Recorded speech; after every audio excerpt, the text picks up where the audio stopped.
they would make me drink water, and they would say, if you pass urine, you're going to have to drink it.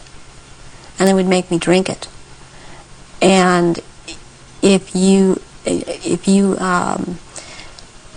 have bowel movement, you're going to have to eat the feces, which is also what happened to me. And then they would play, there was a programmer that was programming me, a very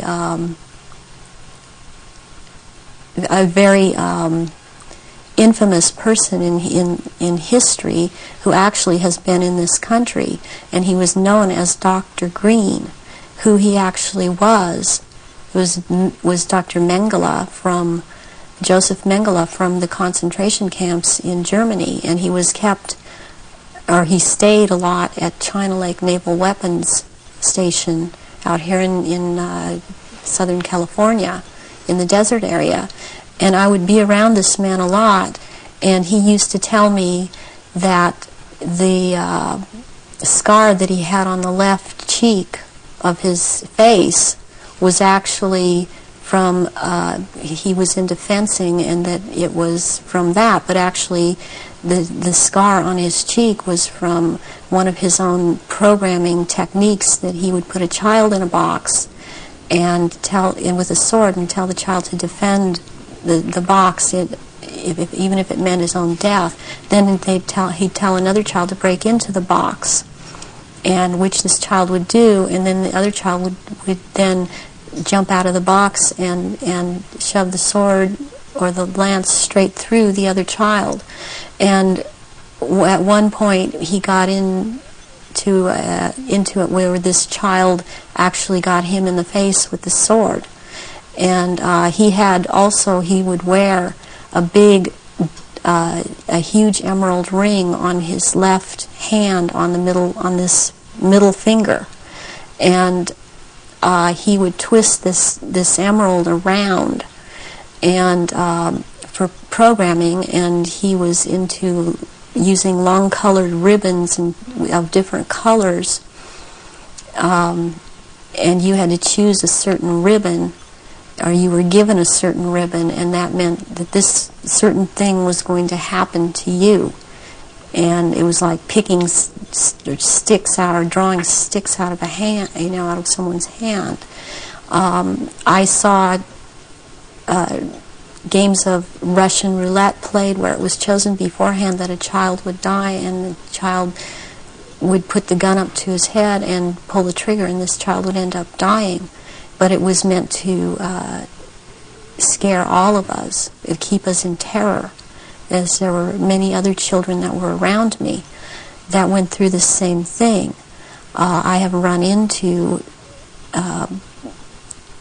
people from my childhood that have known me, and I've recognized their names, and even if they change their names and change their hair color, as I have done, they have recognized me, or I have recognized them, and I know their name, they know my name. There isn't any way for this to have happened. It's just beyond coincidence.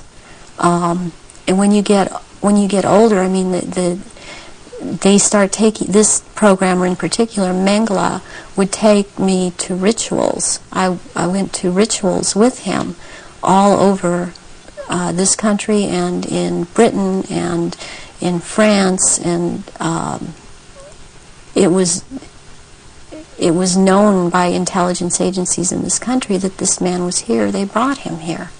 Is that Project Paperclip you're talking about? Yeah. Through the OSS. And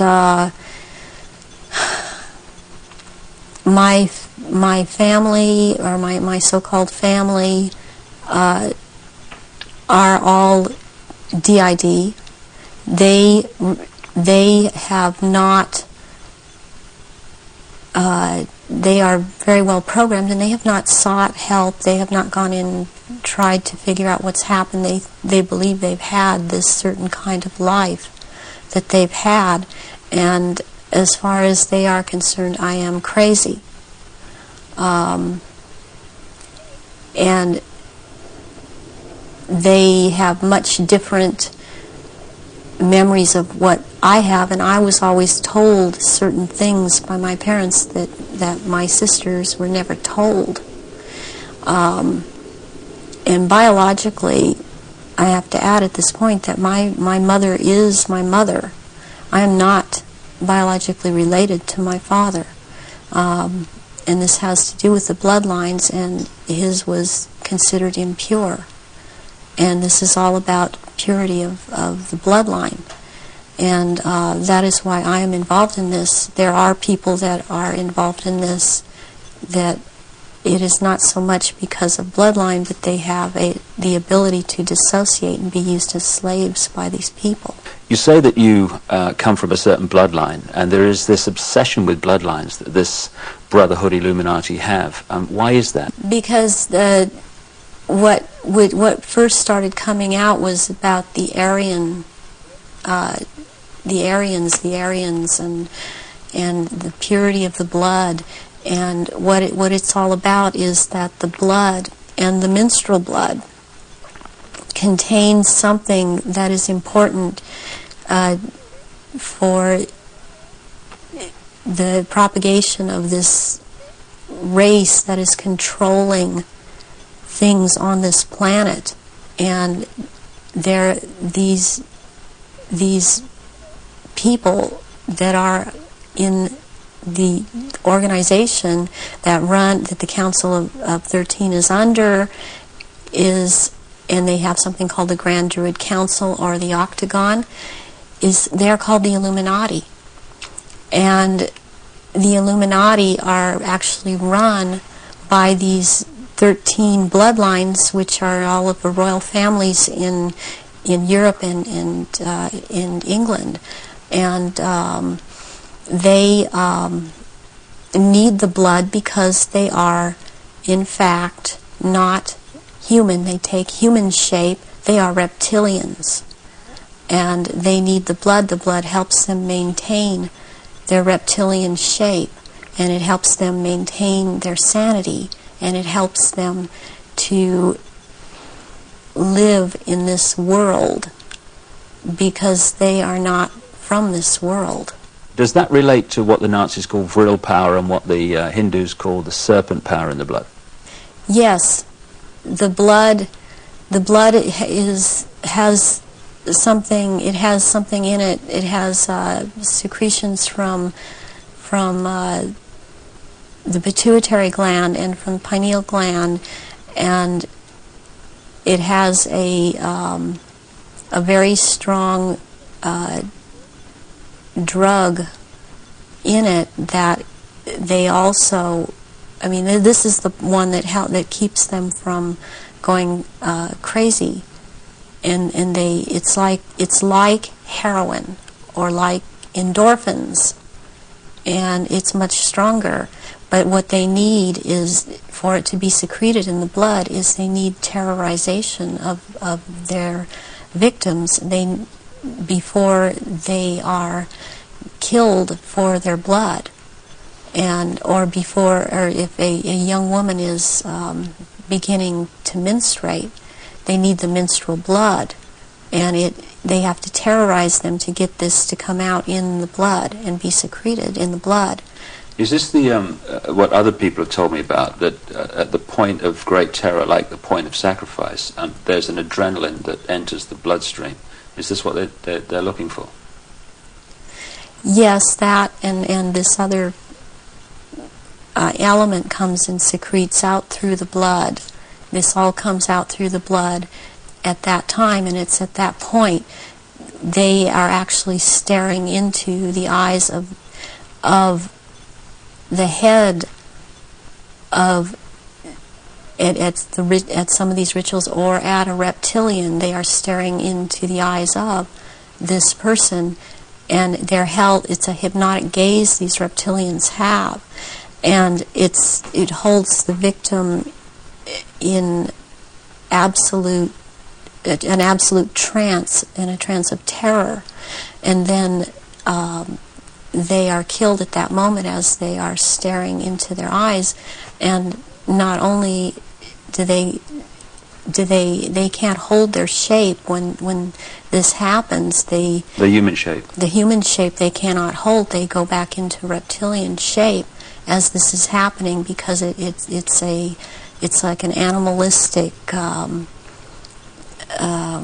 type of excitement of the kill, and they oftentimes they will just rip into the victim and eviscerate them and start eating the flesh of this person too, and the fat from the intestinal area is highly valued, as they use it on their skin. And they will drink the blood, and the blood is highly sought after, and it goes according also to rank within these creatures, as to who gets what when.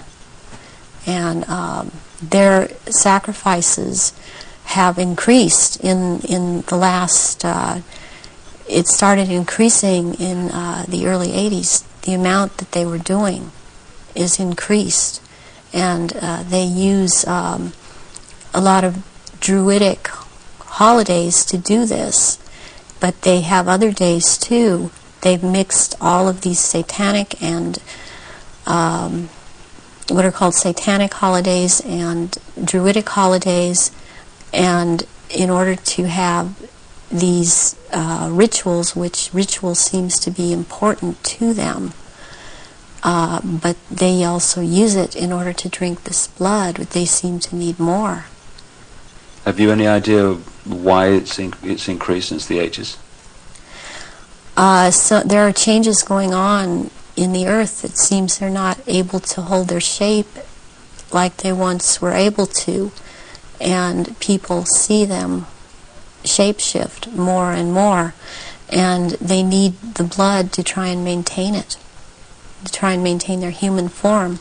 I believe there's a time coming that because of what I've been told, when they are not going to bother having to hold that human shape as they had to before, and they want that time to come. It's almost upon us. So when you're talking about the fact that the veil is lifting on these reptilians so that people can see them far more easily and far more often, does this relate in any way to the fact that there is this desire to bring in this rigid structure, including microchipping and many other things, across the year 2000, which has become known as the New World Order? Is that coming in because it is known that the people are going to see what the game is, and there has to be control of the people at that time? Yes, it's very connected. I started talking about the New World Order back in 1990, and I was very psychologically and physically affected so much by what was coming out. I wasn't watching television. I was not aware that certain individuals in this country, George Bush, were talking about the New World Order. I was talking about it because that is what was coming out, and knowing that the first time that inside of myself that I'd heard it was in conjunction with the Nazis, and that came from Mengele. And I started realizing that there was something going on, and then it scared me, and I didn't really look into it for years, but I was being harassed constantly. I was being told